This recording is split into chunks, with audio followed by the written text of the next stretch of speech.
Kalau semua agama benar, buat apa Nabi SAW diutus? Buat apa Nabi SAW kirim surat kepada Heraklius? Heraklius punya kerajaan, kenapa Nabi usil ngurusin Heraklius?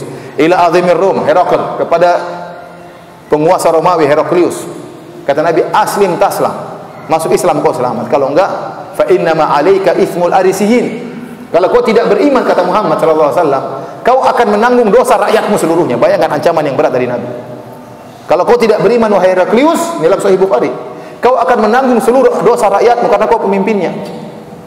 Nabi tidak bilang, oh enggak apa-apa, kau masuk surga juga sama seperti ini, ketemu di surga. Tidak ada seperti itu.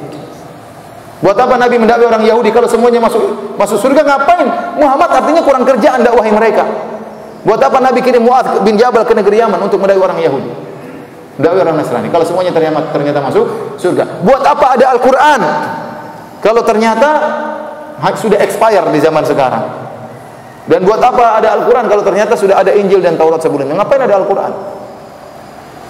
Jadi mereka punya syubhat bahwasanya yang penting itu baik, kalau sudah baik masuk surga.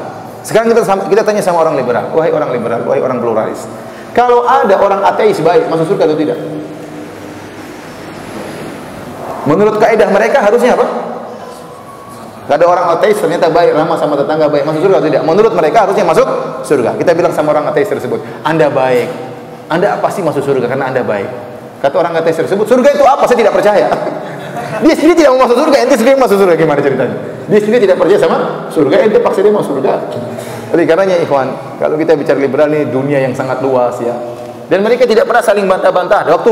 Waktu Musda Mulia menyatakan homoseksual itu boleh, nggak ada orang liberal yang berani bantah.